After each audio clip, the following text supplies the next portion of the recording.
व्याख्यामुद्रां करसरसिजैः पुस्तकं शङ्खचक्रे बिभ्रद्भिन्नस्फटिकरुचिरे पुण्डरीके निषण्णः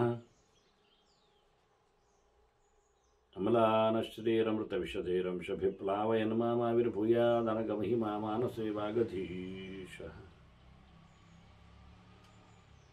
नमस्ते प्राणेश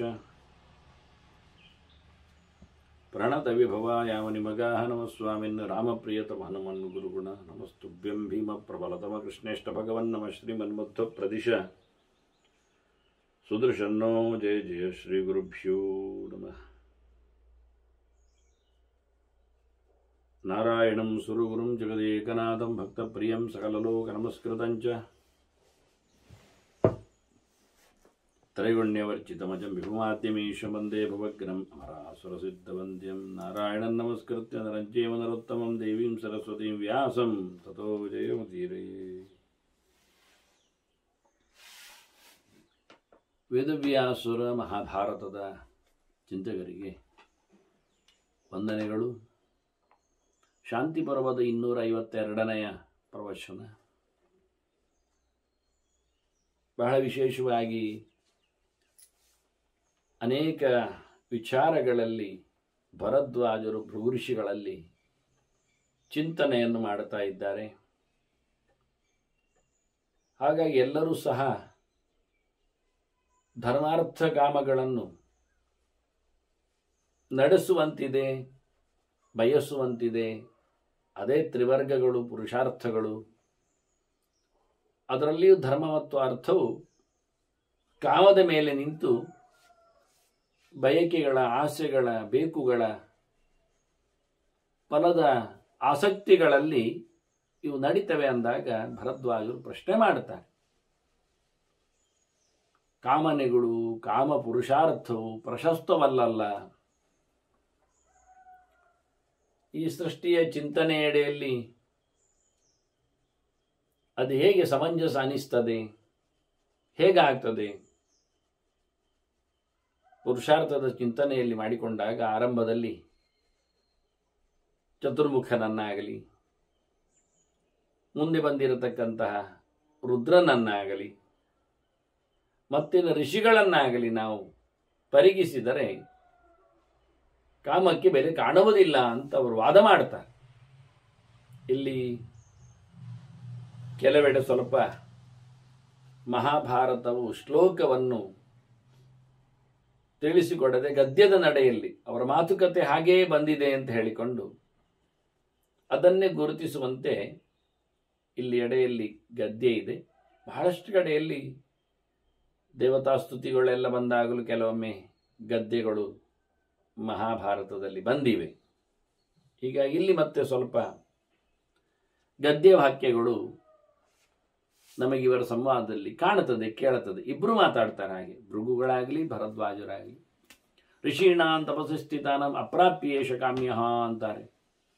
ತಪಸ್ಸನ್ನೇ ಗಟ್ಟಿ ಮಾಡಿಕೊಂಡಿರತಕ್ಕಂಥ ಋಷಿಗಳು ಬಯಕೆಯ ಬೆನ್ನ ಹಿಂದೆ ಹೋಗ್ತಾರೋ, ಕಾಮ ಪುರುಷಾರ್ಥವನ್ನು ಪ್ರಧಾನನನ್ನಾಗಿಸಿದ್ದಾರೋ, ಫಲದಾಸೆಯಲ್ಲಿ ಅವರು ದುಂಬಾಲು ಬಿದ್ದಿದ್ದಾರೋ, ಇಲ್ಲಲ್ಲವೇ ಅಂತ.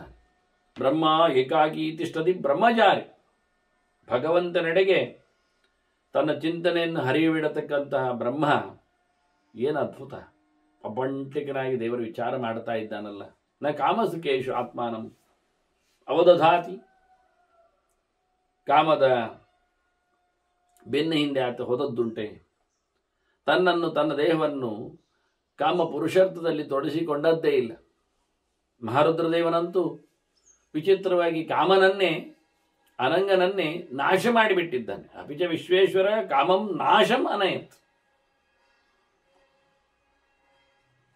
ಹಾಗಿರುವಾಗ ಅವರಿಬ್ಬರು ವಿಶೇಷ ಶಕ್ತಿಗಳು ಬಯಕೆಗಳಿಗೆ, ಕಾಮನೆಗಳಿಗೆ, ಬೇಕುಗಳಿಗೆ ತಿಲಾಂಜಲಿಯನ್ನು ಕೊಟ್ಟಿದ್ದಾರೆ. ಹಾಗಾಗಿ ನಾನು ಹೇಳುತ್ತೇನೆ, ತಸ್ಮಾತ್ ಭ್ರಮಃ ನ ಮಹಾತ್ಮಭಿಃ ಪ್ರತಿಗೃಹೀತೋಯಂ ಅರ್ಥಃ.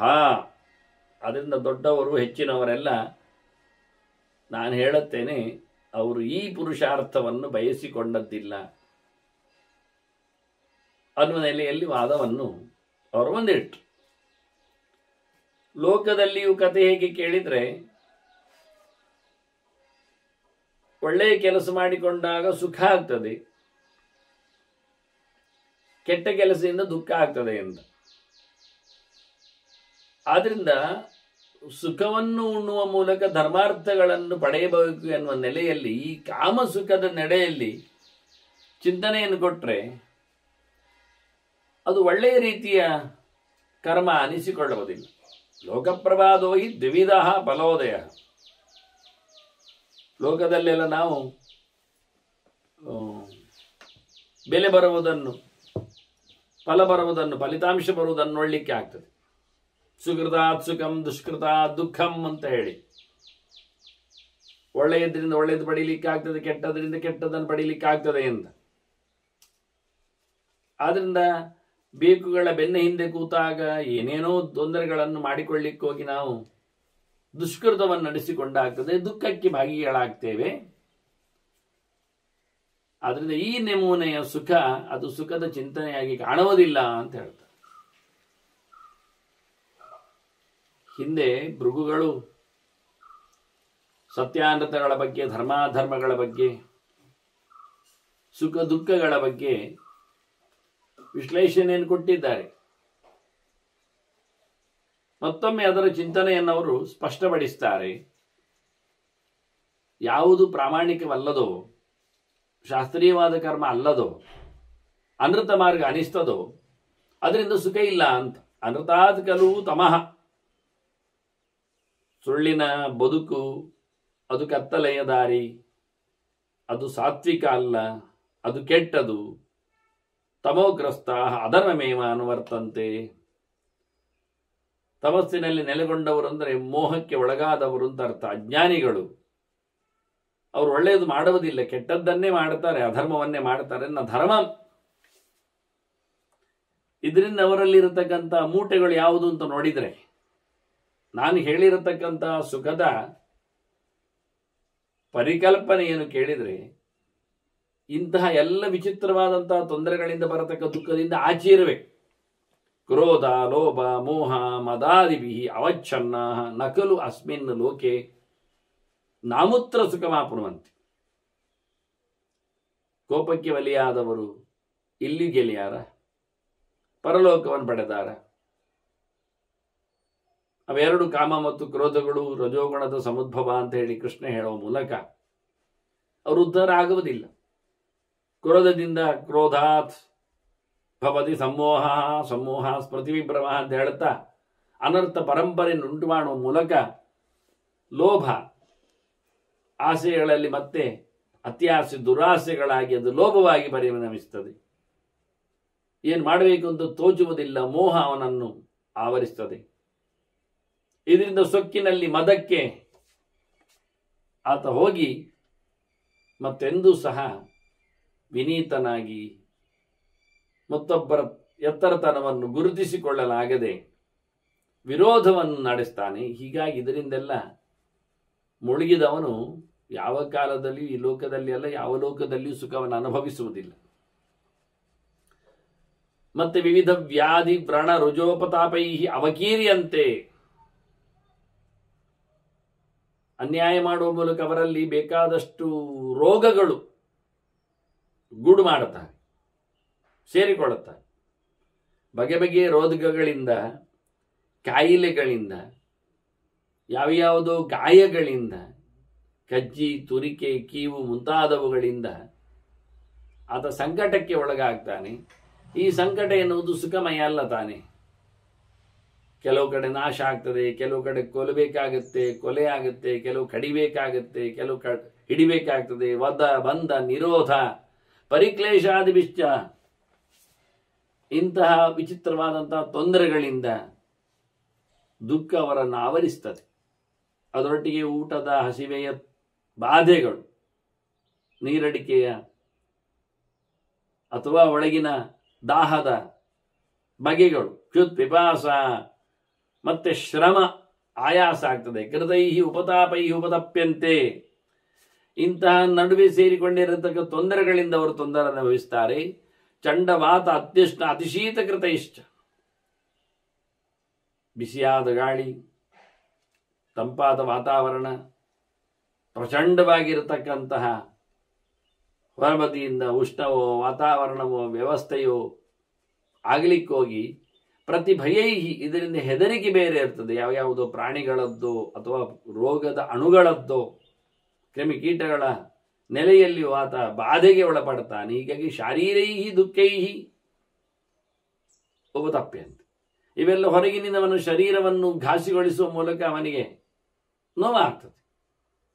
ಬಂಧು ಧನ ವಿನಾಶ ವಿಪ್ರಯೋಗ ಕೃತ ಇಷ್ಟ, ಬೇಕಾದವರು ಬಿಟ್ಟು ಹೋಗ್ತಾರೆ, ದುಡ್ಡು ಕೈ ಕೊಡುತ್ತದೆ, ಕೆಲವು ನಾಶವನ್ನು ಅನುಭವಿಸ್ತಾನೆ, ಕೆಲವರು ಹೊರಟೋಗ್ತಾರೆ, ಬಿಟ್ಟು ಹೋಗ್ತಾರೆ. ಹೀಗಾಗಿ ಜನರ ನಾಶ, ಧನದ ನಾಶ, ಅವರ ವಿಯೋಗ, ಇವರ ದೂರಾಡುವಿಕೆ, ಇವೆಲ್ಲ ಇದರಿಂದ ಮಾನಸಿಕವಾದ ಶೋಕಗಳು. ಮಾನಸೈಹಿ ಶೋಕೈಹಿ ಅಭಿಭೂಯಂತ್. ಇದರಿಂದಾಗಿ ಮತ್ತಷ್ಟು ಸಂಕಟಕ್ಕೆ, ದೈಹಿಕವಾದ ಬಾಧೆ ಅಲ್ಲಾದರೂ ಮನಸ್ಸಿನಲ್ಲಿ ವಿಪರೀತವಾದಂತಹ ಯೋಚನೆಗಳು ನಾಶಕ್ಕೆ ನಷ್ಟಕ್ಕೆ ಬಿದ್ದಾಗ ಘಾಸಿಗೊಳ್ಳುತ್ತಾನೆ. ಹೀಗಾಗಿ ಅವನು ಬಹಳಷ್ಟು ಕಷ್ಟಪಡುತ್ತಾನೆ. ಜರಾಮೃತ್ಯುಕೃತೈಹಿ ಚ ಅನ್ಯೇ ರೀತಿ, ಇನ್ನೊಂದುಂಟಲ್ಲ ಹುಟ್ಟು ಸಾವುಗಳು, ಅದರೊಟ್ಟಿಗೆ ಮುದಿತನ, ಇದರ ಯೋಚನೆಯೇ ಅವನಿಗೆ ತೊಂದರೆಯನ್ನು ಕೊಡುತ್ತದೆ. ಅದರಿಂದ ಇವೆಲ್ಲ ಶಾರೀರಿಕ ಮಾನಸವಾದ ದುಃಖಗಳು ಯಾವುದು ಇಲ್ಲವೋ ಅದು ನಿಜವಾದ ಸುಖ ಅಂತ ನಾನು ಕರೀದು. ಯದಾ ಏತೈಹಿ ಶಾರೀರೈಹಿ ಮಾನಸೈಹಿ ದುಃಖೈಹಿ ನ ಸ್ಪೃಶ್ಯತೆ ತತ್ ಸುಖಂ ವಿದ್ಯಾತ್. ರೋಗ ರುಜಿನಗಳಿಂದ, ಬಂಧು ವಿಯೋಗಾದಿಗಳಿಂದ, ಧನಜನಕಗಳ ನಷ್ಟಗಳಿಂದಾಗಿರತಕ್ಕ ಬಾಧೆಗಳು ಇವೆಲ್ಲ ಯಾವುದು ಅಲ್ಲವೋ, ಇಂತಹ ದುಃಖಗಳಿಗೆ ಎಲ್ಲಿ ಸಂಬಂಧ ಇಲ್ಲವೋ, ಅದರ ಸ್ಪರ್ಶ ಇಲ್ಲವೋ ಅದು ನಿಜವಾದ ಸುಖ ಅಂತ ನಾನು ಹೇಳಿದ್ದು. ಈ ರೀತಿಯಾಗಿ ಸುಖವನ್ನು ಎಲ್ಲರೂ ಬಯಸ್ತಾರೆ, ಎಲ್ಲರೂ ಪಡೆಯುವಂಥದ್ದು. ಇಂತಹ ದುಃಖಗಳು ದೋಷಗಳು ಎಲ್ಲ ಸ್ವರ್ಗದಲ್ಲಿ ಇಲ್ಲ. ನ ಚೈತೆ ದೋಷಾಃ ಸ್ವರ್ಗೇ. ಅದನ್ನು ಸ್ವರ್ಗವನ್ನು ಪಡೆಯಲಿಕ್ಕೋಸ್ಕರ ಪ್ರಯತ್ನಿಸ್ತಾನೆ, ಸಾಧನೆಗಳನ್ನು ಮಾಡುತ್ತಾನೆ. ಸ್ವರ್ಗದ ಬಗ್ಗೆ ಒಂದು ಮಾತಿದೆ, ಈಗ ಅವರು ಅದರ ಮಾತನ್ನು ಉಲ್ಲೇಖ ಮಾಡ್ತಾರೆ. ಸುಸುಕಪ್ಪವನ ಸ್ವರ್ಗೇ ಗಂಧಶ್ಚ ಸ್ವರಭಿಸ್ತದಾ. ಅಲ್ಲಿ ಯಾವ ಇಂದ್ರಿಯಗಳಿಗೂ ತೊಂದರೆ ಆಗುವುದಿಲ್ಲ. ಚಂದವಾದ ಸ್ಪರ್ಶದ ಅನುಭವ ಗಾಳಿದ್ದು.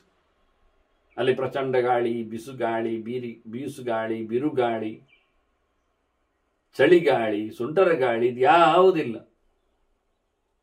ಅನೇಕ ಆಯಾಮಗಳಲ್ಲಿ ಸುಖವನ್ನೇ ಕೊಡುವಂತೆ ಅಲ್ಲಿ ಗಾಳಿ ಇದೆ.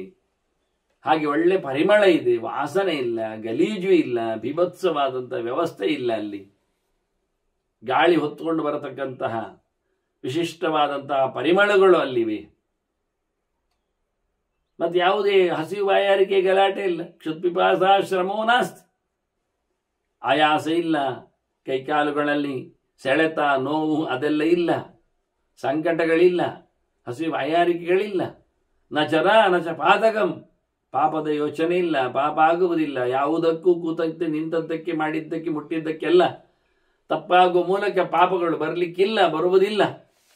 ಮುದಿತನವೂ ಇಲ್ಲ. ನಿತ್ಯಮೇವ ಸುಖಂ ಸ್ವರ್ಗೇ. ನಿರಂತರವಾದ ಸುಖವನ್ನು ಮಾತ್ರ ಅನುಭವಿಸುವ ತಾಣ ಅದು ಸ್ವರ್ಗ. ಮತ್ತೆ ಇಲ್ಲಿ ಕೇಳಿದರೆ ಸುಖಂ ದುಃಖಮಿಹೌ ಭಯಂ. ಇಲ್ಲಿ ಎರಡುಂಟು. ಭೂಲೋಕದಲ್ಲಿ ಸುಖವೂ ಇದೆ, ದುಃಖವೂ ಇದೆ. ಆದರೆ ಇಲ್ಲಿ ಪ್ರತಿಯೊಬ್ಬರು ಸುಖವೇ ಇರಲಿ ಅಂತ ಕೇಳಲಿಕ್ಕಿಲ್ಲ. ದುಃಖ ಬರ್ತದೆ, ದುಃಖವೇ ಇರ್ತದೆ ಹೇಳಲಿಕ್ಕಿಲ್ಲ, ಸುಖ ಬರ್ತದೆ. ಯಾಕೆಂದ್ರೆ ಕೇವಲ ಸುಖ ಎನ್ನುವುದು ಅದು ಸ್ವರ್ಗದಲ್ಲಿ ಮಾತ್ರ, ಮತ್ತು ಕೇವಲ ದುಃಖ ಎನ್ನುವುದು ನರಕದಲ್ಲಿ ಮಾತ್ರ. ನರಕೆ ದುಃಖಮೇ ಮಾಹುಹು. ಆದ್ದರಿಂದ ನನಗೆ ಹುಟ್ಟಿದಂದಿಂದ ದುಃಖವೇ ಸ್ವಾಮಿ ಅಂತ ಹೇಳುವುದು ಅದು ನಂಬಲಿಕ್ಕಿಲ್ಲ, ಆಗುವುದಿಲ್ಲ. ಅದು ನರಕದಲ್ಲಿ ನಿರಂತರ ದುಃಖದ ಅನುಭವ ವ್ಯವಸ್ಥೆ, ಕೆಟ್ಟ ದರ್ಶನಗಳು, ಕೆಟ್ಟ ವಾಸನೆಗಳು, ಕೆಟ್ಟ ಸ್ಪರ್ಶಗಳು ಎಲ್ಲ ನಿರಂತರ ಇರುವುದು ನರಕದಲ್ಲಿ. ಪೂರ್ಣವಾದಂಥ ಸುಖ ಇರುವುದು ಅದು ಸ್ವರ್ಗದಲ್ಲಿ, ಈ ಲೋಕದಲ್ಲಿ ಅಲ್ಲ. ಮತ್ತು ಇದಕ್ಕಿಂತಲೂ ವಿಲಕ್ಷಣವಾದ ಭಿನ್ನವಾದದ್ದು ಅದು ಭಗವಂತನ ಆಲಯದಲ್ಲಿ. ಸುಖಂತ ಪರಮಂ ಪದಂ. ಭಗವಂತನ ಕ್ಷೇತ್ರ, ಮೋಕ್ಷ ಅದು ಬೇರೆ ವಿಷಯ. ಅದು ನಿರ್ದಿಷ್ಟವಾದ, ಸ್ವರೂಪಭೂತವಾದ, ಮತ್ತು ಹಿಂದೆ ಬಾರದೇ ಇರುವುದರಿಂದ ಅದು ಪತನಾದಿಗಳ ಭಯ ಇಲ್ಲದ ಶುದ್ಧವಾದಂತಹ ಸ್ವರ್ಗದ ಅದಕ್ಕಿಂತ ಮಿಗಿಲಾದ ತನ್ನದೇ ಆದ ಸುಖದ ಅನುಭವದ ತಾಣ, ಅದು ಬೇರೆ. ಹೀಗೆ ಈ ಲೋಕದಲ್ಲಿ ಜಗತ್ತಿನ ಸೃಷ್ಟಿ ವ್ಯವಸ್ಥೆ ಎಲ್ಲ ನಿಂತದ್ದು ಧರ್ಮ ಅರ್ಥ ಕಾಮಗಳಲ್ಲಿ. ಬಯಸಿಕೊಂಡಾಗ ಬಯಸಿದ್ದರ ಜೊತೆಯಲ್ಲಿ ಮಕ್ಕಳ ಬಯಕೆ, ಲೋಕದ ಬಯಕೆ, ಇನ್ನಿತರ ಭೋಗ ಭಾಗ್ಯಗಳ ಯೋಚನೆಗಳು. ಹಾಗಾಗಿ ಪೃಥ್ವಿ ಒಂದು ದೃಷ್ಟಿಯಿಂದ ಸರ್ವಭೂತಾನಾಂ ಜನಿತ್ರಿ ತದ್ವಿದಾಹ ಸ್ತ್ರೀಯ, ಹೆಂಗಸರು ಹಾಗೆ. ಈ ನೆಲವು ಎಲ್ಲ ಪ್ರಾಣಿಗಳಿಗೆ ತಾಯಿ, ಎಲ್ಲವನ್ನು ಸೃಷ್ಟಿ ಮಾಡಿದ್ದಿದ್ದು ನೆಲದಿಂದಲೇ ಎಲ್ಲವೂ ಬಂದದ್ದು. ಅದರಂತೆ ಹೆಣ್ಮಕ್ಕಳು ಸಹ ಒಂದು ದೃಷ್ಟಿಯಿಂದ ಎಲ್ಲ ಪ್ರಾಣಿಗಳ ಎಲ್ಲದರ ಸೃಷ್ಟಿಗೆ ಕಾರಣರಾಗಿದ್ದಾರೆ ಅವರು. ಅಲ್ಲಿ ಭೂಮಾನ ಪ್ರಜಾಪತಿ ಸ್ತತ್ರ, ಅಲ್ಲಿ ಮನುಷ್ಯ ಪ್ರಜೆಗಳ ಒಡೆಯ, ಮಕ್ಕಳ ಅಪ್ಪ ಅನ್ನೋ ನೆಲೆಯಲ್ಲಿದ್ದಾನೆ. ಇವರೆಲ್ಲ ತಿರುಗ್ತಾ ಇರ್ತಾರೆ, ಬರ್ತಾ ಇರ್ತಾರೆ. ಪ್ರಜಾ ವಿಪರಿವರ್ತಂತೆ ಸ್ವೈ ಕರ್ಮಭಿರಾವೃತ, ಅವರವರ ಕೆಲಸಗಳು ಏನು ಮಾಡಿದ್ದಾರೆ ಮಾಡ್ತಾರೆ, ಆ ಕೆಲಸಗಳಿಂದ ಲಾಭವನ್ನು ನಷ್ಟವನ್ನು ಪಡೀತಾ ಮತ್ತೆ ಮತ್ತೆ ತಿರುಗಿ ಬರ್ತಾನೆ ಇರ್ತಾರೆ. ಸಾಧನೆಗಳಿಂದಾಗಿ ಅವರು ಅತ್ಯಂತ ಎತ್ತರದ ಸ್ವರ್ಗಾದಿಗಳನ್ನು ಪಡೀತಾರೆ, ಅಧರ್ಮಗಳಿಂದಾಗಿ ನರಕಾದಿಗಳಿಗೂ ಅನರ್ಥಕ್ಕೆ ಪಾತ್ರರಾಗ್ತಾರೆ ಅನ್ನೋ ಮೂಲಕ ಸುಖದ ಒಂದು ಸುಂದರವಾದಂತಹ ಪರಿಚಯವನ್ನು ನೀಡಿದಾಗ ಭರದ್ವಾಜರು, ಹಿಂದೆ ಬಂದಿತ್ತದು, ಧನವನ್ನು ಕೊಡುವ ಮೂಲಕ ದಾನದಿಂದ ಯಾವ ನೆಲೆಯಲ್ಲಿ ಉದ್ಧಾರದ ವ್ಯವಸ್ಥೆ ಆಗ್ತದೆ ಅಂತ ಹೇಳಿಕೊಂಡಾಗ, ಹಾಗಾಗಿ ಈ ದಾನದ ಬಗ್ಗೆ ಒಂದು ಮಾತು ಬೇಕು ಅಂತ ಕೇಳ್ತಾರೆ. ದಾನಸ್ಯ ಕಿಂ ಫಲಂ ಪ್ರೋಕ್ತಂ ಧರ್ಮಸ್ಯ ಚರಿತಸ್ಯ ಚ. ದಾನ ಕೊಡುವುದು ಒಂದು ಆಚರಣೆ ಅಲ್ವಾ, ಧರ್ಮಾಚರಣೆ ಅಲ್ವಾ. ಹಾಗಾಗಿ ರಿಚುವಲ್ಸ್, ಒಳ್ಳೆಯ ಕೆಲಸಗಳನ್ನು ನಡೆಸಿಕೊಡುವಂಥದ್ದು, ಅದರ ಬಗ್ಗೆ ನನಗೆ ಹೇಳಬೇಕು. ಅದರೊಟ್ಟಿಗೆ ಮುಖ್ಯವಾಗಿ ಸುತಪ್ತಸ್ಯ ಸ್ವಾಧ್ಯಾಯಸ್ಯ ತಮಸಶ್ಚ ಸುತಪ್ತಸ್ಯ ಸ್ವಾಧ್ಯಾಯಸ್ಯ ಕುತಸ್ಯವ. ಯಜ್ಞಯಾಗಗಳನ್ನು ಮಾಡಿದರೆ ಏನೆಲ್ಲ ಫಲ ಬರ್ತದೆ, ಅದರ ಕಥೆ ಏನು, ತಪಸ್ಸಿನ ಬಗ್ಗೆ ಚಿಂತನೆ ಬೇಕು ನನಗೆ, ಅದನ್ನು ಹೇಳಬೇಕು. ಒಳ್ಳೆಯ ಮಟ್ಟದಲ್ಲಿ ತಪಸ್ಸು ಮಾಡಿದಾಗ, ಚೆನ್ನಾಗಿ ಮಾಡಿದಾಗ, ರಾಕ್ಷಸರ ತಪಸ್ಸು ಅಲ್ಲ ಇಲ್ಲಿ, ತಪಸ್ಸಶ್ಚ ಸುತಪ್ತಸ್ಯ ಅಂತ. ಉದ್ದೇಶ ಶೋಭನೋದ್ದೇಶ ಇದೆ, ದುರುದ್ದೇಶ ಇಲ್ಲ. ಅದರೊಟ್ಟಿಗೆ ಹುತಸ್ಯ ಸ್ವಾಧ್ಯಾಯಸ್ಯ, ಓದುವಗಳ ಜ್ಞಾನ ಮಾರ್ಗದ ಚಿಂತನೆಯಲ್ಲಿಯೂ ನನಗೆ ವಿಷಯವನ್ನು ಕೇಳಲಿಕ್ಕೆ ಉಂಟು ಅಂತ ಹೇಳ್ತಾನೆ ಭರದ್ವಾಜ. ಬಹಳ ಚಂದವಾಗಿ ಸೂಕ್ಷ್ಮವಾಗಿ ಬಹಳ ಒಂದು ರೀತಿಯಿಂದ ಟಿಪ್ಸ್ ಇದ್ದ ಹಾಗೆ ಭೃಗುಗಳು ಉತ್ತರ ಕೊಡ್ತಾರೆ.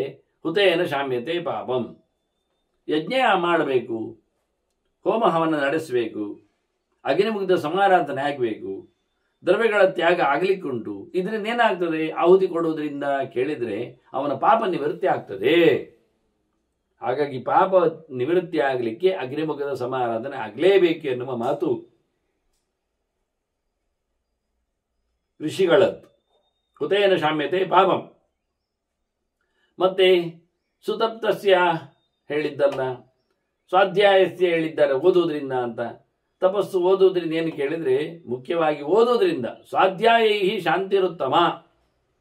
ಎಷ್ಟು ಒಳ್ಳೆಯ ಗ್ರಂಥಗಳನ್ನು ಅಧ್ಯಯನ ಮಾಡ್ತಾನೋ, ತಿಳ್ಕೊಳ್ತಾನೋ, ಕಲಿತಾನೋ, ಅದರಿಂದ ಅವನಿಗೆ ನೆಮ್ಮದಿ ಜಾಸ್ತಿ ಬರ್ತದೆ.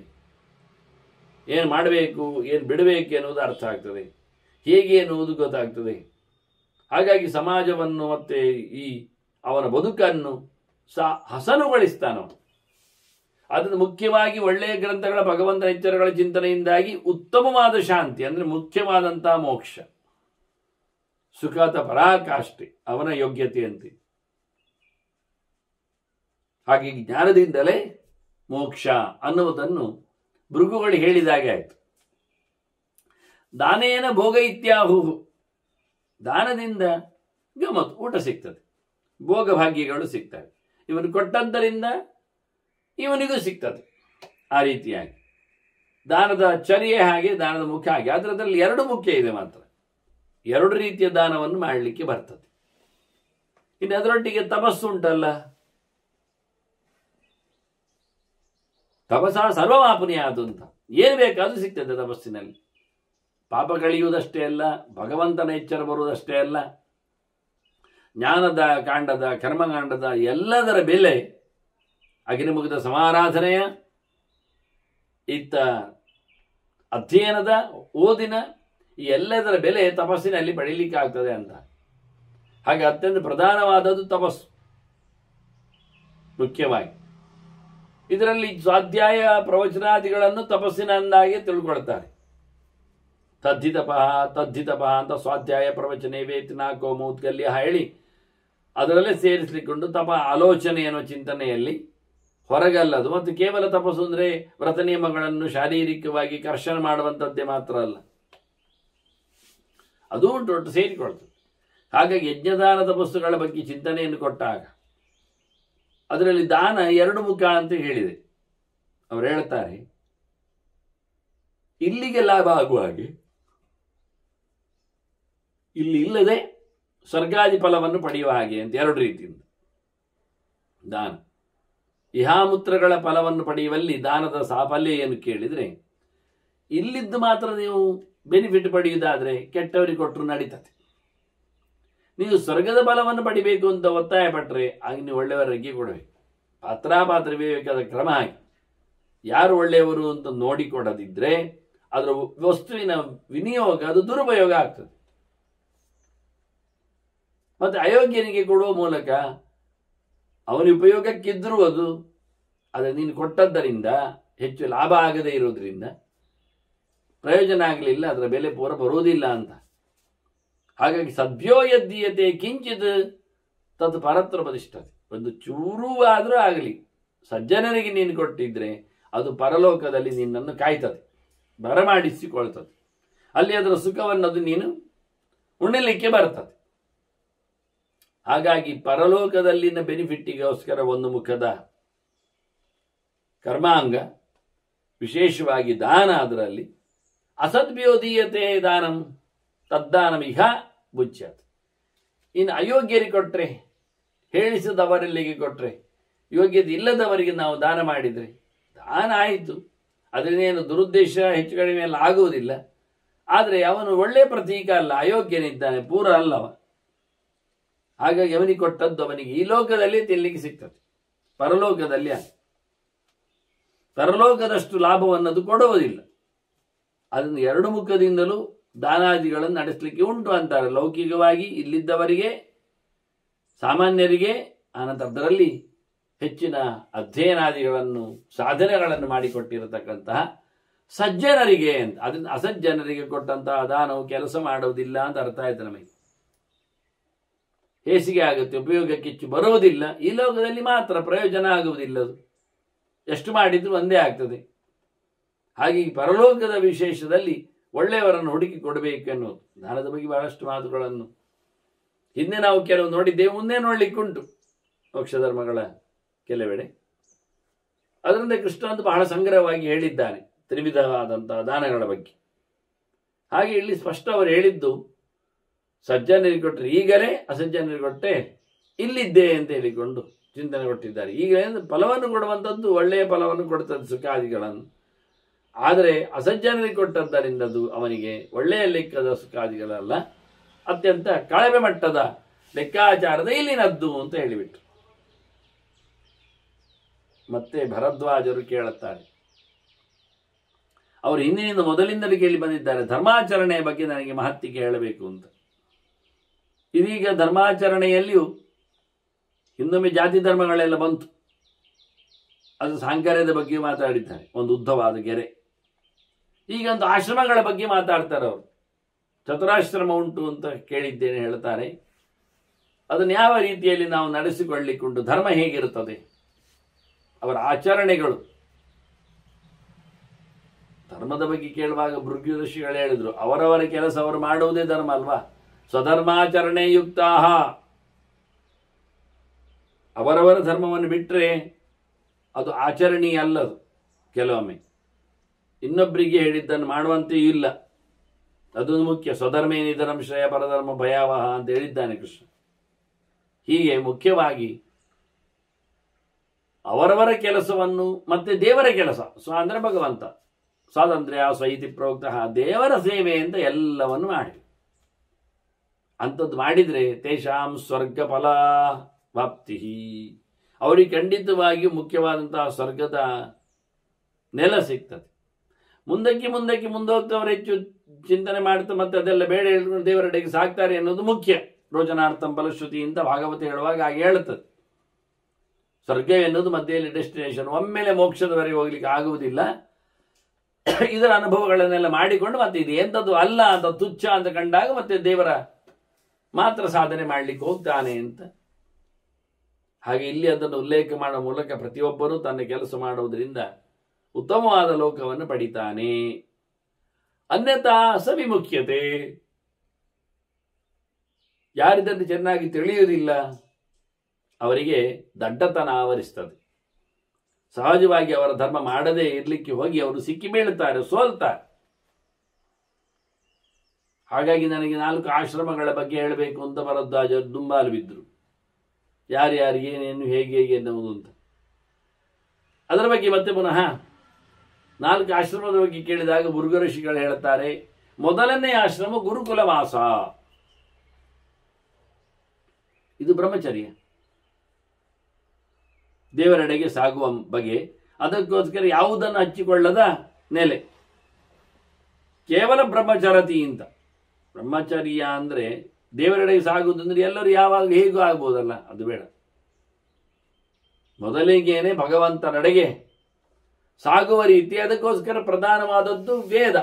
ವೇದದ ಮಾಧ್ಯಮದಲ್ಲಿ ದೇವರನ್ನು ಕಾಣಲಿಕ್ಕೆ ಬರ್ತದೆ. ಆದ್ರಿಂದ ಬ್ರಹ್ಮಚಾರಿ ಅಂದ್ರೆ ವೇದದೆಡೆಗೆ ಸಂಚಾರ ಮಾಡುವ, ಆಗ ವೇದೋಕ್ತವಾದ ಧರ್ಮಗಳನ್ನು ನಡೆಸ್ತಾನೆ, ಆ ಧರ್ಮಾತ್ಮನನ್ನು ಮಾತಾಡಿಸ್ತಾನವ. ಹೀಗಾಗಿ ಗುರುಕುಲವಾಸ ಎನ್ನುವುದು ಪ್ರಥಮ ಆಗಿದೆ. ಅವನು ಶುದ್ಧನಾಗಿರಬೇಕು. ಶೌಚ, ಸಂಸ್ಕಾರ, ನಿಯಮ, ವ್ರತ, ವಿನೀತಾತ್ಮ. ಅಲ್ಲಿರುವಾಗ ಮಡಿವಂತಿಗೆ ಕಾಪಾಡಿಕೊಳ್ಳಬೇಕು. ಸತ್ತುಸುದ್ದಿಗಳಿಗೆಲ್ಲ ಆತ ಒಂದೊಮ್ಮೆ ಬಿದ್ದರೆ ಅವನಲ್ಲಿ ಹೋಗಿ ಬಂದು ಶುದ್ಧನಾಗಿರಬೇಕಾಗ್ತದೆ. ಅದನ್ನು ಉಲ್ಲೇಖ ಮಾಡ್ತಾರೆ ಅವರು ಮುಖ್ಯವಾಗಿ. ಶೌಚ, ಹಾಗೆಯೇ ಸಂಸ್ಕಾರ, ದೇಹದಲ್ಲಿ ಒಳ್ಳೆಯ ರೀತಿಯಾದ ಸಂಸ್ಕಾರಗಳಾಗಿರಬೇಕು. ಅದಕ್ಕೆ ಅನುಗುಣವಾದ ಬಟ್ಟೆ ಬರೆಗಳು, ತಟ್ಟೆ ಪದಾರ್ಥಗಳು ಇರಬೇಕು. ಹಾಗೆಯೇ ಮುಖ್ಯವಾಗಿ ಸಂಸ್ಕಾರದೊಟ್ಟಿಗೆ ಅವನಲ್ಲಿ ಇರಬೇಕಾದ್ದು ನಿಯಮಗಳು. ಯಮನಿಯಮಗಳು ಮುಖ್ಯ ಎಲ್ಲೆಡೆ. ಅದು ಹಾಗೆ ಹೇಳುವುದಿಲ್ಲ ಶಬ್ದ ಅಷ್ಟೇ. ಅವರು ಸತ್ಯಂ ಶೌಚಂ ದಯಾದಾನಂ ಹೇಳಿಕೊಂಡಾಗಿ ಇವೆಲ್ಲ ಇರಬೇಕಾದ್ದು ಮುಖ್ಯವಾದಂತಹ ನಿಯಮಗಳದು. ಅಹಿಂಸಾ ಸತ್ಯಮಸ್ತೇಂ ಬ್ರಹ್ಮಚರ್ಯ ಪರಿಗ್ರಹೋ ಯಮಃ ಶೌಚಂ ತಪಃ ತುಷ್ಟಿ ಸ್ವಾಧ್ಯಾಯ ಹರಿಪೂಜನಂ ಎನ್ನುವುದು ನಿಯಮ. ಯಮನಿಯಮಗಳು ಇಲ್ಲಿ ನಿಯಮ, ವ್ರತ, ವಿನಿಯತಾತ್ಮ. ದೇಹವನ್ನು ಚೆನ್ನಾಗಿ ಮಡಿವಂತಿಕೆಯಿಂದ ಅದನ್ನು ದುಡಿಸಿಕೊಂಡವನು. ಸುಳ್ಳು ಹೇಳದ ನಾಲಿಗೆ, ತಪ್ಪು ಮಾಡದ ಕೈಕಾಲುಗಳು, ಏನನ್ನು ಬೇಡದಿದ್ದದ್ದನ್ನು ಕೇಳದೇ ಇರತಕ್ಕಂಥ ಕಿವಿ ಬೇರೆ, ಹಾಗೆ ಸ್ಪರ್ಶ ಮಾಡದ ಇಂದ್ರಿಯಗಳು, ಇವೆಲ್ಲ ಒಂದು ದೃಷ್ಟಿಯಿಂದ ಶುದ್ಧವಾಗಿದೆ, ಪೂತವಾಗಿವೆ. ಹೀಗೆ ನೋಡಿಕೊಂಡಾಗ ಒಳ್ಳೆಯ ವರ್ತನೇಮಗಳಲ್ಲಿ ತೊಡಗುವ ಮೂಲಕ, ದೇವರ ಸೇವೆ ಮಾಡುವ ಮೂಲಕ ಕಠೋರವಾದಂಥ ತನ್ನ ದೇಹವನ್ನು ದಂಡಿಸಿಕೊಂಡು ಗಟ್ಟಿ ಮಾಡಿಕೊಂಡವ. ಕಂಟ್ರೋಲ್, ಅದಕ್ಕೆ ಬೇಕಾದ್ದು ಮನಸ್ಸಿನ ಪಕ್ವತೆಯು, ಗಟ್ಟಿಯು. ಮನಸ್ಸಿಗೂ ಅದಕ್ಕೆ ಬೇಕಾಗಿರತಕ್ಕಂಥ ಅಲಂಬುದ್ಧಿ, ಅದು ಮನಸ್ಸಿನ ತುಷ್ಟಿ, ಸಾಕಿ ಅನ್ನತಕ್ಕ ಯೋಚನೆಗಳು, ಇವೆಲ್ಲ ಮಾನಸವಾದಂತಹ ವಿಷಯಗಳಲ್ಲಿ ಅದು ಸಹ ಬೆಳಿಬಹುದು, ದೊಡ್ಡದಾಗಬಹುದು, ಅದು ವಿಷಯ ಬೇರೆ. ಹೀಗೆ ಒಳ್ಳೆಯ ನಿಯತ್ತಾಗಿರತಕ್ಕ ವ್ಯಕ್ತಿ ಉಭಯ ಸಂಧಿ ಭಾಸ್ಕರ ಅಗ್ನಿ ದೇವತಾನುಪಸ್ಥಾಯ, 2 ಹೊತ್ತು ಜಪ ಮಾಡ್ಲಿಕ್ಕುಂಟವ, ಅಗ್ನಿ ಕಾರ್ಯ ಮಾಡ್ಲಿಕ್ಕುಂಟು. ಜಪ 3 ಹೊತ್ತು ಮಾಡ್ಲಿಕ್ಕುಂಟು. ಆದ್ರೆ ಇಲ್ಲಿ 2 ಹೊತ್ತಿನ ಅಗ್ನಿ ಕಾರ್ಯ, ಸೂರ್ಯೋದಯ ಆಗುವಾಗ, ಸೂರ್ಯಾಸ್ತ ಆಗುವಾಗ ಅಗ್ನಿಮುಖದ ಸಮಾರಾಧನೆಗೋಸ್ಕರ ಅವರು ಹೇಳಿದ್ರು. ಅದು 3 ಹೊತ್ತಿ ಏನಲ್ಲ. ಅಗ್ನಿಹೋತ್ರ ಸಾಯಂ ಪ್ರಾತಃ ಅಗ್ನಿಹೋತ್ರಂಜು ಹೋತಿ ಅಂತ ಹಗಲು ಮತ್ತೆ ಬೆಳಿಗ್ಗೆ ಮಾತ್ರ ಹೇಳಿತ್ತು. ಮಧ್ಯಾಹ್ನವನ್ನು ಹೇಳುವುದಿಲ್ಲ. ಅದಕ್ಕೆ 2ಕ್ಕೆ ಬೇಕಾಗಿರತಕ್ಕ ಮಂತ್ರಗಳನ್ನೆಲ್ಲ ಚಿಂತನೆ ಮಾಡ್ತಾರೆ. ಅಗ್ನಿಯಾದಿತ್ಯರನ್ನು ಅನುಸಂಧಾನ ಮಾಡಲಿಕ್ಕೆ ಉಂಟಲ್ಲಿ. ವಾಸ್ತವವಾಗಿ ಮುಖ್ಯವಾದಂತಹ ವಿಷಯ ಅದು. ಆ ಲೆಕ್ಕದಲ್ಲಿ ಭಾಸ್ಕರ ಅಗ್ನಿ, ಇಲ್ಲಾಂದ್ರೆ 3 ಹೊತ್ತು ಹೇಳಿದ್ದು. ಅಗ್ನಿ ಉಪಚಾರದಲ್ಲಿ 2 ಹೊತ್ತು ಇರ್ಲಿಕ್ಕೆ ಹೋಗಿ, ಸಮಿಧಾದಾನ ಮಾಡ್ಲಿಕ್ಕೆ ಹೋಗಿ ಆ ಶಬ್ದವನ್ನು ಪ್ರಯೋಗ ಮಾಡಿದ್ದಾರಷ್ಟೇ ಹೊರತು ಇದೇ ಭಾರತವು ಬೇರೆ ಕಡೆಯಲ್ಲಿ 3 ಸಂಧಿಯನ್ನು ಇಲ್ಲೇ ಮುಂದೆ ಕೇಳುವಾಗ ತ್ರಿಶವಣ ಸ್ನಾನವನ್ನು ಹೇಳ್ತದೆ, 3 ಹೊತ್ತಿನ ಸ್ನಾನವನ್ನು ಉಲ್ಲೇಖ ಮಾಡ್ತದೆ. ಇಲ್ಲೇನಲ್ಲ, ಬೇಕಾಗಿಲ್ಲ ಅವನಿಗೆ ಅಂತಷ್ಟೇ, ಮುಖ್ಯ ಅಲ್ಲ. ಯಾವುದು 3 ಹೊತ್ತಿನ ಮುಳುಗು ಅದು ಯತಿಗಳಿಗೆ ಕಡ್ಡಾಯ, ಬ್ರಹ್ಮಚಾರಿಗೆ ಒಂದು ಸ್ನಾನ ಸಾಕಾಗ್ತದೆ. ಹಾಗೆ ಅದು ದೊಡ್ಡ ಸಂಗತಿ ಮಾಡದೆ ಜಪ ಅಂತೂ 3 ಹೊತ್ತು ಮಾಡಲಿಕ್ಕೆ ಉಂಟವ. ಅಗ್ನಿಕಾರ್ಯ 2 ಹೊತ್ತಿಗೆ ಉಂಟು. ವಿಹಾಯ ನಿದ್ರಾಲಸ್ಯೇ, ಮುಖ್ಯವಾದ ಸಂಗತಿ ಯಾವುದು ಕೇಳಿದರೆ ಸೋಮಾರಿತನ ಇಲ್ಲ, ಮತ್ತೆ ಮಾಡುವ ಅಂತ ಇಲ್ಲ. ತುಂಬಾ ಪ್ರಯತ್ನ, ತುಂಬಾ ಅಲರ್ಟ್, ತುಂಬಾ ಶ್ರಮ ವಹಿಸಬೇಕು. ಜೊತೆಯಲ್ಲಿ ನಿದ್ದೆ ಮಾಡಲಿಕ್ಕೂ ಬರುವುದಿಲ್ಲ, ನಿದ್ದೆ ಮಾಡಲಿಕ್ಕಿಲ್ಲ. ಆದಷ್ಟು ನಿದ್ರೆಯನ್ನು ಕಂಟ್ರೋಲ್ ಮಾಡುವ, ಆಲಸ್ಯವನ್ನು ಬದಿಗಿಟ್ಟವ ಗುರುಕುಲದಲ್ಲಿ ನಿಜವಾಗಿ ಇರಬೇಕಾದವ ಅಂತ ಹೇಳ್ತಾರೆ. ಮತ್ತೆ ಗುರುಗಳನ್ನು ಒಳ್ಳೆ ರೀತಿಯಿಂದ ನಮಿಸಿ ಪಾಠ ಕೇಳಲಿಕ್ಕೆ ಅವನಲ್ಲಿ ಶುಶ್ರೂಷೆ ಮಾಡಲಿಕ್ಕೆ ಉಂಟು. ಗುರೋರ್ ಅಭಿವಾದನ ವೇದಾಭ್ಯಾಸ ಶ್ರವಣ ಪವಿತ್ರೀಕೃತ ಅಂತರಾತ್ಮ, ಅವನ ಮನಸ್ಸು ಅವನ ದೇಹ ಶುದ್ಧವಾಗಿರಬೇಕು. ಯಾವುದರಿಂದ ಶುದ್ಧ? ಗುರುಗಳ ವಿಶೇಷವಾದಂಥ ಕಾರುಣ್ಯಕ್ಕೆ ಪಾತ್ರನಾಗುವ ಮೂಲಕ ಗುರುಗಳ ಮೈಯಿಂದ ಬರುವಂತೆ, ಅದರಿಂದ ಪವಿತ್ರನಾದಂತೆ, ಅವರು ಹೇಳಿದ ಮಾತನ್ನು ಕೇಳಿಕೊಂಡು ಧನ್ಯನಾದಂತೆ, ಕಿವಿಯೊಳಗಿಂದ ಅವರ ಮಾತು ಹೋಗಿ ಇವನನ್ನು ಪವಿತ್ರಗೊಳಿಸ್ತದೆ. ಇವನ ಮನಸ್ಸನ್ನು, ಇವನ ದೇಹವನ್ನು, ಇವನ ಮಾತನ್ನು, ಅದು ವೇದದ ಅಧ್ಯಯನದಲ್ಲಿ ಭಗವಂತನ ವಿಶೇಷ ಎಚ್ಚರ ಆಗುವ ರೀತಿ ಅದು ವೇದದ ಮಾಧ್ಯಮ. ಹೀಗಾಗಿ ಗುರುರ ಅಭಿವಾದನ ವೇದಾಭ್ಯಾಸ ಶ್ರವಣ ಪವಿತ್ರೀಕೃತ ಅಂತರಾತ್ಮ, ಮನಸ್ಸು ಒಳ್ಳೆ ಶ್ರವಣದಿಂದ ಗಟ್ಟಿಯಾಗಿದೆ, ಸಂತೋಷವಾಗಿ. ಹಾಗೆ ಗುರುಗಳು ಹೇಳಿದ್ದು ಕೇಳಬೇಕು, ನಡೆಸಬೇಕು. ಮುಖ್ಯವಾಗಿ ಗುರುವಚನ ನಿದೇಶ, ಅದು ಎಲ್ಲಿಯೂ ಸಹ ತಪ್ಪಾಗದಂತೆ ನಿರ್ದೇಶ ಅಪ್ರತಿಕೂಲ, ಅವರು ಹೇಳಿದ್ದನ್ನು ಬಿಡದೆ ಮಾಡಬೇಕು. ಭಿಕ್ಷೆಗೆ ಹೋಗಲಿಕ್ಕೆ ಉಂಟು, ತಂದು ಕೊಡ್ಲಿಕ್ಕೆ ಹೇಳ್ತಾರೆ, ಇವೆಲ್ಲ ಉದಾಸೀನದ ಪಕ್ಷವೇ ಇಲ್ಲ. ವ್ಯವಸ್ಥಿತವಾಗಿ ಅವರ ಮಾತನ್ನು ಕೇಳಿಕೊಂಡು ನಡೆಯುವುದೇ ಪ್ರಧಾನವಾಗಿರತಕ್ಕ ಧರ್ಮ ಅಂತ ಹೇಳ್ತಾರೆ. ಅದಕ್ಕೂ ಮಾತುಗಳನ್ನೆಲ್ಲ ಉಲ್ಲೇಖ ಮಾಡ್ತಾರೆ. ಅಥವಾ ನಾವು ಮತ್ತೆ ನೋಡುವ ಒಂದು ದೃಷ್ಟಿಯಿಂದ, ಇಲ್ಲಿ ಅವರು ಗದ್ಯದ ನಡೆಯಲ್ಲಿ ಹೇಳಿದ್ದನ್ನು ಕೇಳಿಕೊಳ್ಳುವ. ಮುಖ್ಯವಾಗಿ ಗುರುಗಳ ಉಪಸತ್ತಿ ಹೋಗಿ ಸೇವೆ ಮಾಡು. ಅದರಿಂದ ಗುರು ಪ್ರಸಾದದಿಂದಲೇ, ಅವರ ಅನುಗ್ರಹದಿಂದಲೇ ಅವನು ಉದ್ಧಾರನಾಗ್ತಾನೆ. ಇಲ್ಲಾದ್ರೆ ಇಲ್ಲ. ಏನು ಮಾಡಬೇಕಾದ್ರೂ ಗುರುಗಳಲ್ಲಿ ಕೇಳಿಕೊಂಡು ಅವರ ಆದೇಶದಂತೆ ತಮಹಮಾದೇಶಮ ಪ್ರಾಕ್ಷ್ಯಂ ಹೇಳಿದಾಗ ಅದನ್ನು ಗುರುಗಳ ಮಾತನ್ನು ಉಲ್ಲಂಘನೆ ಮಾಡಿಕೊಳ್ಳದೆ ಮಾಡುವಂತಹ ಕೆಲಸ ಇದು. ಇದರಿಂದ ಖಂಡಿತವಾಗಿಯೂ ಸಹ ವಿಶೇಷವಾದ ಜ್ಞಾನವನ್ನು ಪಡೆದು ಭಗವಂತನಿಗೆ ಅವನ ಅನುಗ್ರಹಕ್ಕೆ ಅವನು ಪಾತ್ರನಾಗ್ತಾನೆ. ಅದನ್ನು ಮೊದಲ ವಾಸ ಅದು ಗುರುಕುಲ ವಾಸ ಒಂದು ದೃಷ್ಟಿಯಿಂದ. ಮುಂದೆ ಗಾರಸ್ಯದ ಬಗ್ಗೆ ಎಲ್ಲ ಹೇಳ್ತಾರೆ. ಇದಕ್ಕೂ ಒಂದು ಮಾತನ್ನು ಉಲ್ಲೇಖ ಮಾಡ್ತಾರೆ ಅವರು. ಗುರು ಪ್ರಸಾದ ಲಬ್ಧ ಸ್ವಾಧ್ಯಾಯ ತತ್ಪರಃ ಅಂತ ಹೇಳುವ ಮೂಲಕ ಅವರು ಪಾಠ ಮಾಡಿದ್ದಾರೆ, ಕೇಳಿದ್ದಾನೆ, ಕಲಿತಿದ್ದೇನೆ, ಓದಿದ್ದೇನೆ ಹೇಳುವ ಮೂಲಕ ವಿದ್ಯೆ ಅವನಿಗೆ ದಕ್ತದೆ ಅಂತ ಇಲ್ಲ. ಗುರುಗಳ ಅನುಗ್ರಹ ಮಾಡಬೇಕು. ಸಾಧನೆ ಆಯಿತು, ಅದನ್ನ ದೇವರು ಬಂದ ಆಗುವುದಿಲ್ಲ. ದೇವರನ್ನ ಮನೆ ಬರಬೇಕಾದ್ರೆ ದೇವರೇ ಇಷ್ಟಪಡಬೇಕು. ಮತ್ತು ಇಷ್ಟು ಸಮಯ ಮಾಡಿದ್ದಕ್ಕೆ ಬರುವುದಿಲ್ಲ. ಅದು ಮಾಡಿದ್ದರಲ್ಲಿ ಎಲ್ಲಿಯೋ ಎಗ್ಗು ಇರ್ಲಿಕ್ಕೆ ಹೋಗಿ, ಅಹಂಕಾರ ಬರ್ಲಿಕ್ಕೆ ಹೋಗಿ ಮತ್ತೊಂದು 6 ವರ್ಷ ತಡ ಆಗಿರ್ಬೋದು, ಬಾಕಿ ಇರ್ಬೋದು, ಅದರದ್ದು ಸೇರಿಸಬೇಕಾಗ್ತದೆ. ಕೃಷ್ಣ ಅದಕ್ಕೋಸ್ಕರ ತದ್ವಿಧಿ ಪ್ರಣಿಪಾತೇನ ಪರಿಪ್ರಶ್ನೇನ ಸೇವೆಯ ಉಪದೇಕ್ಷಂತೆ ಜ್ಞಾನಂ ಜ್ಞಾನಿನಃ ತತ್ವದರ್ಶನ ಅನ್ನುವಲ್ಲಿ ಬಹಳ ಎತ್ತರದ ಆಚಾರ್ಯ ಮಧುರು ಅನೇಕ ಕಡೆಯಲ್ಲಿ ಗುರುವಿನ ಎತ್ತರವನ್ನು ಸಂಹಿತೆಗಳಿಗೆ ಹೇಳುತ್ತಾವೆ ಎನ್ನುವುದನ್ನು ಬಣ್ಣಿಸಿದ್ದಾರೆ. ಮಾಡುವ ಎಲ್ಲ ಕೆಲಸಗಳನ್ನು ಗುರುಗಳ ಅನುಗ್ರಹದಿಂದ ಮಾಡಿದೆ ಎಂದು ಚಿಂತನೆ ಮಾಡುವವನಿಗೆ ದೊಡ್ಡ ಲಾಭ ಉಂಟು ಅಂತಾರೆ. ಯಾಕೆ ಮಾಡಿದ್ದೆಲ್ಲ ಲಾಭ ಪಡೆಯಲಿಕ್ಕೆ ನಾವು ನೋಡ್ತೇವೆ. ನಮಸ್ಕಾರ ಮಾಡಿ ಪ್ರದಕ್ಷಿಣೆ ಮಾಡಿ ಎಲ್ಲ ಎದ್ದು ನಿಂತಾಗ ದೇವರು ಎಲ್ಲ ಅನುಗ್ರಹ ಕೊಟ್ಟಿದ್ದಾನೆ, ಮಾಡಿದ್ದೆಲ್ಲ ಸಮರ್ಪಿಸಿದ್ದೇನೆ ಎನ್ನುವ ಅನುಸಂಧಾನ ಇದ್ದಾರೆ. ಅದೇ ಒಂದೊಮ್ಮೆ ಗುರುಗಳು ಪ್ರಸಾದ ಮಾಡದಿದ್ರೆ ಕೊಟ್ಟದ್ದಕ್ಕೆ ಕೊಳ್ಳಿಕ್ಕೆ ಬರುವುದಿಲ್ಲ, ಮಧ್ಯೆ ಒಪ್ಪಿಕೊಳ್ಬೇಕು. ಹಾಗೆ ಕೃಷ್ಣ ಒಪ್ಪಿಕೊಳ್ಬೇಕು. ಅದರಲ್ಲಿ ಮುಖ್ಯವಾದದ್ದು ಗುರು ಪ್ರಸಾದ ಲಬ್ಧ ಸ್ವಾಧ್ಯಾಯ ತತ್ವರ ಚಿಂತನೆಗಳು ಸಿಗುವುದೆಲ್ಲ ಗುರುಗಳಿಂದ. ಮೊತ್ತ ಮೊದಲ ಬೀಜಾಕ್ಷರವನ್ನು ಬಿತ್ತಿದವನಿಂದಾಗಿ ಹೆಮ್ಮರಾಗ್ತದೆ ನಿಜವಾಗಿ ಗುರುಗಳು ಅಂದರೆ. ಮುಂದಿನ ಗುರುಗಳು ದೊಡ್ಡ ಸಂಗತಿ ಇಲ್ಲ. ಮುಂದಿನ ಗುರುಗಳಿಗೆ ಸುಲಭ ಆಗಿರ್ತದೆ, ಬೇಸಿಕ್ ಕೊಟ್ಟಿರ್ತಾರೆ.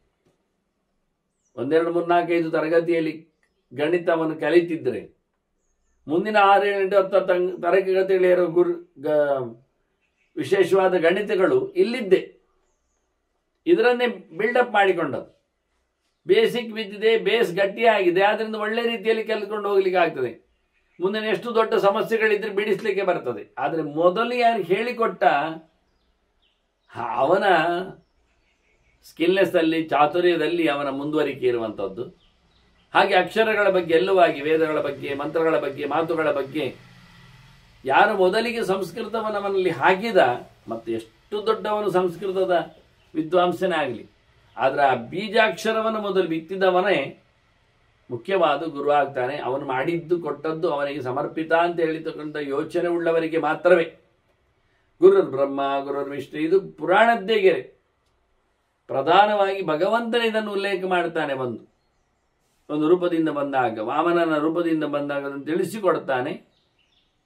ತನ್ನದೇ ಆದ ಮಗದೊಂದು ವೇಷದ ಆಟದಲ್ಲಿ, ಪರಶುರಾಮನ ಆಟದಲ್ಲಿ ಅಲ್ಲಾದರೂ ತನ್ನ ಭೃತ್ಯರೆದುರು ಅದನ್ನು ತಿಳಿಸಿಕೊಟ್ಟಿದ್ದಾನೆ ಮುಖ್ಯವಾಗಿ. ಹೀಗೆ ಕೃಷ್ಣನ ಮಾತು ತದ್ವಿದ್ಯೆ ಪ್ರಣಿಪಾತೇನ, ಗುರುಗಳ ಜೊತೆಯಲ್ಲಿ ಹೋಗು, ಅವರ ಪ್ರಸಾದ ಅನುಗ್ರಹ,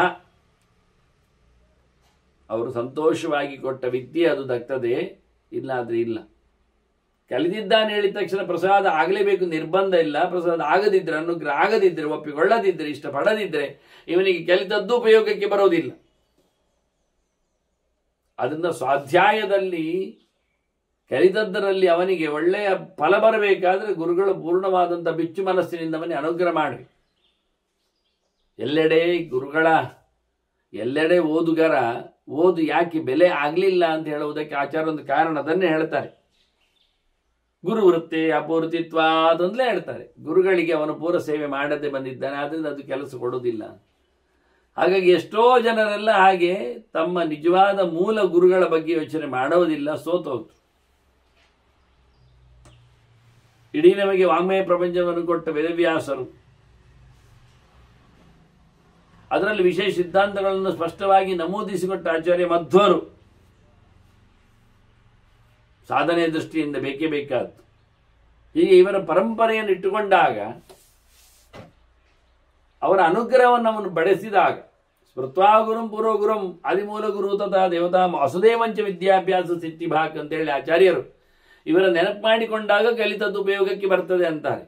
ಹಾಗಂತ ಹೇಳಿಕೊಂಡು ಎಲ್ಲವನ್ನು ಸಮರ್ಪಿಸಿಕೊಳ್ಳದೆ ಲಾಭವೂ ಆಗುವುದಿಲ್ಲ.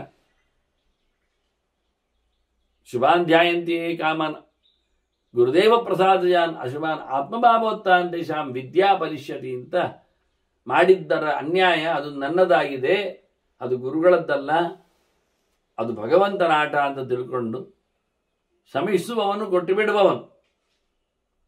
ಹಾಗೆ ತನ್ನಿಂದ ತಪ್ಪಾದನ್ನು ಒಪ್ಪಿಕೊಂಡಾಗ ಸರಿಯಾಗ್ತದೆ, ಪರಿಮಾರ್ಜನೆ ಆಗ್ತದೆ. ಇಲ್ಲಾದರೆ ಸೆಟದಿ ನಿಂತಾಗ ಲಾಭವೇ ಇಲ್ಲ ಆಗ್ತದೆ.